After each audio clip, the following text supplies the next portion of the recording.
राजकुमारी के लिए तो कई सारे राजकुमार आए हैं। अब वो इतने सारे राजकुमारों के बीच मेरे गुलाब को कहाँ लेगी? मेरा वापस जाना ही ठीक होगा। एक दिन की बात है जब पिंकी चिड़िया आसमान में उड़कर अपने जंगल की सैर कर रही थी। खुली हवा में सैर करना कितना मजेदार होता है। मेरा बस चले तो मैं बस उड़ती ही चली जाऊं। पक्षीपुर के एक छोटे से जंगल में एक राजा चुनचुन और उसकी रानी पीहू चिड़िया अपनी बेटी पिंकी चिड़िया के साथ रहते थे। पक्षीपुर में सबसे खूबसूरत पिंकी चिड़िया थी। वहीं दूसरी तरफ पिंकी चिड़िया के पिता राजा चुनचुन बहुत अमीर थे। पूरे जंगल में सबसे ज्यादा दाना उनके पास था, लेकिन इतना धनवान होने के बाद वह घमंडी थे। वहीं दूसरी तरफ उनकी बेटी पिंकी चिड़िया बहुत ही दयावान और साफ दिल की थी। वह आसमान में उड़ते हुए काफी ऊंचाई में पहुंच जाती है और उसके सामने तभी एक भयानक चील आ जाती है, जिसे देखकर पिंकी चिड़िया बहुत डर जाती है। तुम कौन हो? क्या तुम्हें नहीं पता कि मैं जंगल की राजकुमारी हूँ? तुमने मेरा रास्ता रोकने की हिम्मत कैसे की? रास्ता रोकने की बात कर रही हो? मैं तो तुम्हें अभी कच्चा खा जाऊंगी। फिर क्या करोगी राजकुमारी? पिंकी चिड़िया वहाँ से भागने की कोशिश करती है, लेकिन तभी भयानक चील अपने पंजों से पिंकी चिड़िया को पकड़ लेती है। बचाओ! बचाओ! कोई मुझे बचाओ! नहीं तो ये भयानक चील आज मुझे खा ही जाएगी। कोई मुझे बचाओ! पिंकी चिड़िया की आवाज सुनकर राजू कौवा अपने कुछ दोस्तों के साथ वहाँ आ जाता है और पिंकी चिड़िया को चील की गिरफ्त से बचा लेता है। मैं तुम्हारी बहादुरी का शुक्रिया अदा करती हूँ। अगर आज तुम न होते तो पता नहीं मेरा क्या होता। राजकुमारी, ये तो मेरा फर्ज था। अगर फिर कभी मदद चाहिए हो तो मुझे याद कर लेना, मैं फौरन चला आऊंगा। ये कहकर राजू अपने दोस्तों के साथ वहाँ से चला जाता है। राजू कौवा बहुत गरीब होता है, लेकिन वह लोगों की सहायता करने में सबसे आगे होता है। एक दिन राजू कौवा अपने माता पिता के साथ अपने घोंसले में दाना खा रहा होता है। तभी वहाँ एक मुन्नू नाम का तोता आता है। राजू भैया, मुझे माफ करना, मैं आपको परेशान करने आ गया। दरअसल बात यह है कि 2 दिन से मेरे बच्चों ने कुछ भी नहीं खाया है। पास में एक दाने की खेती है, लेकिन वहाँ एक बिगड़ैल कबूतर किसी को नहीं जाने देता। मुन्नू की बात सुनकर पहले तो राजू अपने आगे का दाना उसे दे देता है और कहता है, पहले तो तुम अपने बच्चों को ये दाना खिला दो और फिर मेरे साथ चलना। मैं देखता हूँ तुम्हें कोई दाना कैसे नहीं लेने देता है। उसके बाद तोता अपने बच्चों को दाना खिला देता है और फिर राजू के साथ उस कबूतर के पास जाता है।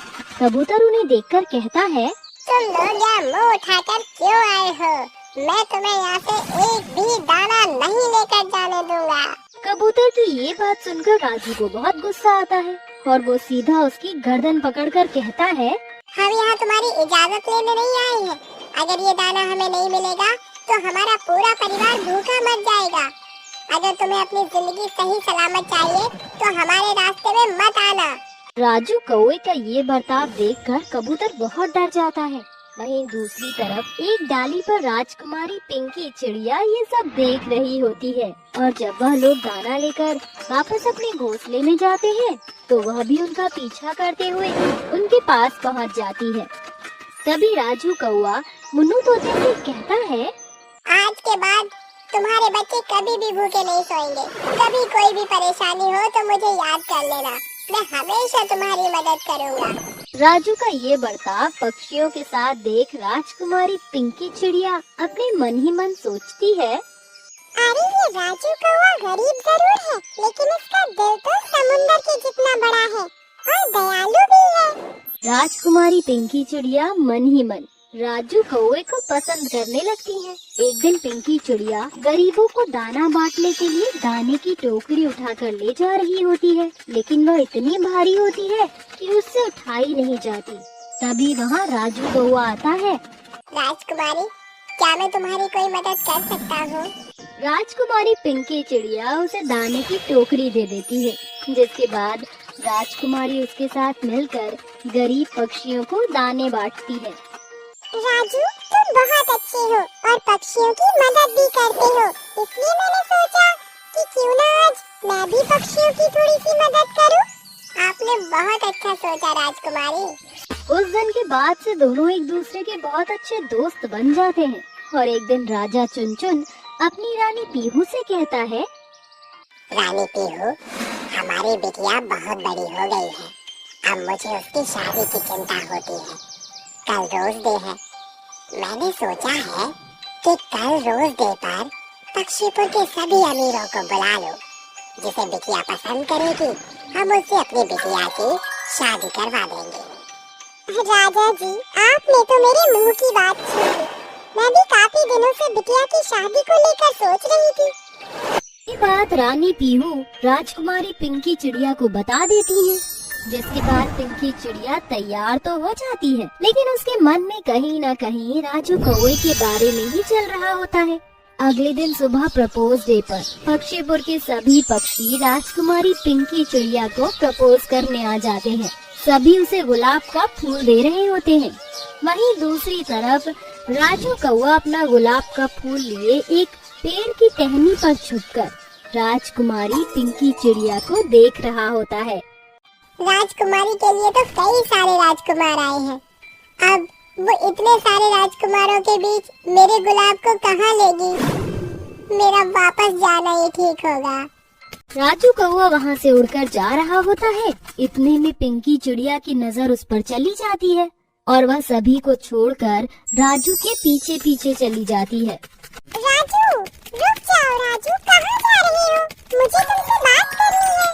पिंकी चिड़िया की आवाज सुनकर राजू रुक जाता है।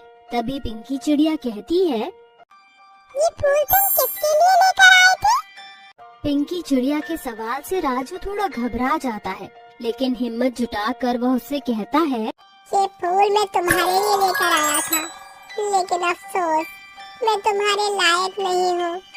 तुम तो एक राजकुमारी हो और मैं एक गरीब। हमारा कोई मेल नहीं है।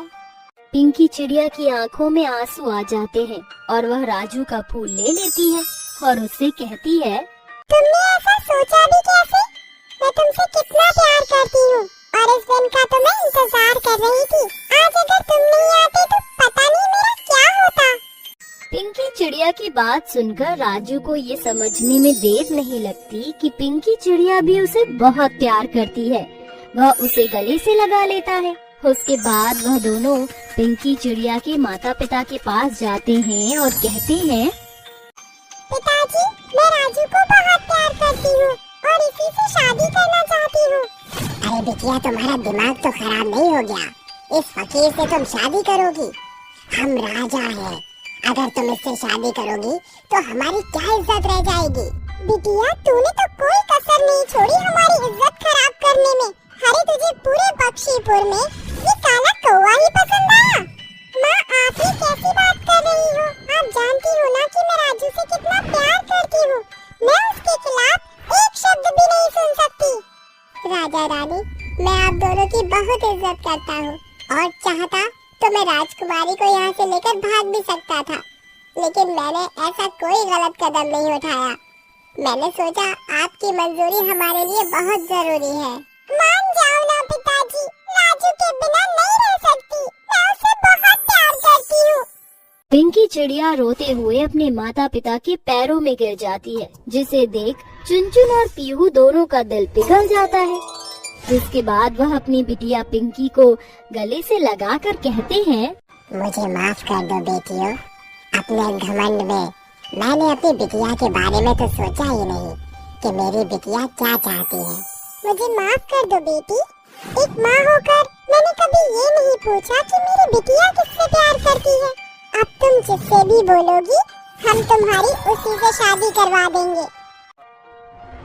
राजा चुनचुन और रानी पीहू दोनों ही राजू और पिंकी की शादी करवाने के लिए तैयार हो जाते हैं। कुछ ही दिनों में उन दोनों की शादी हो जाती है और इस खुशी में वह दोनों अपने पक्षीपुर के हर एक गरीब पक्षी को दाना बांटते हैं और उसके बाद वह दोनों मिलकर गरीबों की मदद करते हैं।